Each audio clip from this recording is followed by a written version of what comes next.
ভিডিওটা আজকে এখান থেকে শুরু করতেছি।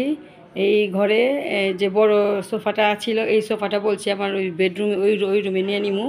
আর ওই রুমের যে ছোট দুইটা সোফা আছে, ওই সোফা দুইটা এখানে নিয়ে নিমু। দেখা যায় ছোট সোফাতে বইসা পা লম্বা করে আরাম করা কেউই মানে শান্তি মতো আরাম করে বসতে পারে না। যদিও সুন্দর সুন্দর লাগে, এবার সুন্দর লাগার জন্য আর কি ওটা নিয়ে লাগাইছিলাম। ওই দুইটা সোফা ওইখানে, আর বড় সোফাটা এখানে দিয়ে দিছি। কিন্তু এখন সৌন্দর্য দেখলে হইব না। আর আরেকটা কথা, শুধু সৌন্দর্যর জন্য লাগাই নাই, দেখা যায় জায়গা হইতে হইব। শুধু তো নিয়ে ফার্নিচার নিয়ে শুধু ঘরে নিয়ে ঢুকেলে তো আর হইব না। দুইটা সোফা যে রাখছিলাম ওই ঘরে, দেখা যায় ওই ঘরে দুইটা সোফা রাখার পরে যে ওয়ার্ড্রয়ারটা আছে, ড্রয়ার খোলা যায়। আর বড়রা রাখলে ওয়ার্ড্রয়ার খোলা যায় না। কিন্তু এখন ওয়ার্ড্রয়ার আর ড্রেসিং টেবিল একটু সাইড করতে হবে। দেখাবো আপনাদের কীভাবে কোনটা রাখবো, কোন জায়গায় কোনটা রাখবো, তো দেখলে বুঝতে পারবেন। তো যে কাজ করি, কিছুক্ষণ পর আবার ভিডিও চালু করি। আপাতত ভিডিওটা একটু অফ করি, ক্যামেরাটা একটু অফ করি। ওই যে একটু ঝাড়ু দিয়ে একটু দোয়াগুলি একটু ফেলা নেই, দেখা যায় ফেলা একটু নিলে তারপর ভিজেটের মধ্যে একটু মুই সারি করে নিমু, তাহলে দেখা যায় ধোয়াটা বেশি থাকবে না। মুছার সময় একটু ধোয়াটা মানে ময়লাটা কম থাকবে একটু। এই জন্য একটু ঝাড়া দিয়ে নিতেছি একটু। এই জিনিসটা করতে চাইনি, কিন্তু এখন আবার আসলাম করতে, না করলে দেখা যায় হয় না।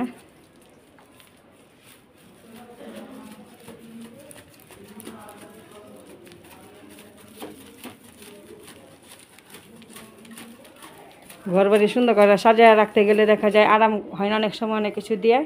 আবার দেখা যায় আরাম হতে গেলে দেখা যায় হয়তো সুন্দর করা হয় না। এখন কি করুম, এখন যা আছে সেটার মধ্যে তখন থাকতে হবে, এখন কিছু করার নাই।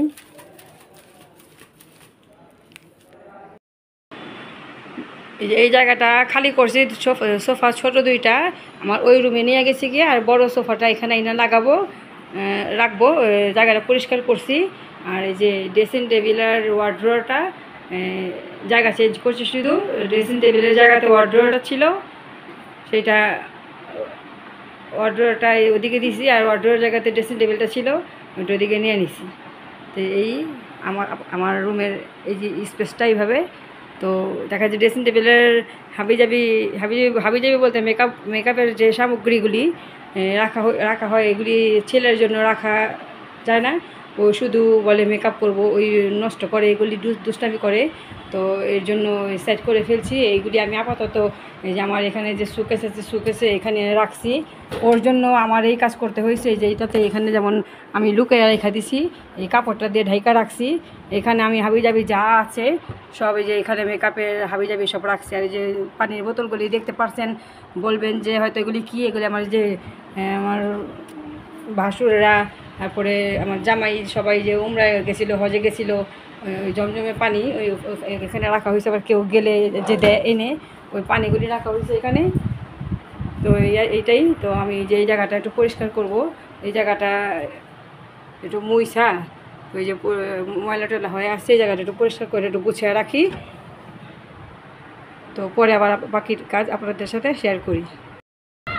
অবশেষে সোফাটা ঘরে আনা হয়েছে। অবশেষে সোফা ঘরে নিয়ে আসছি। সোফা এখানে দিয়ে দিছি, গদি লাগানো শেষ। এইগুলি ধুইতে দিমু, গদিগুলি অনেক ময়লা হয়েছে, দেখেন তার ছিঁড়ে গেছে, এখন শুয়ে আছে, অনেক রাগ করতেছে আমার সাথে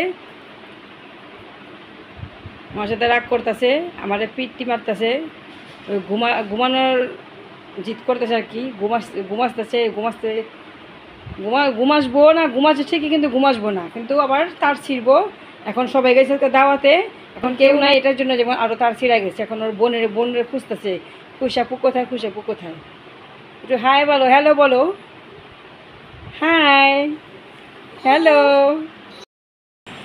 এই যে এদিকে সাজানো শেষ হয়ে গেছে, মুছা টুচা পরিষ্কার করে রাখছি।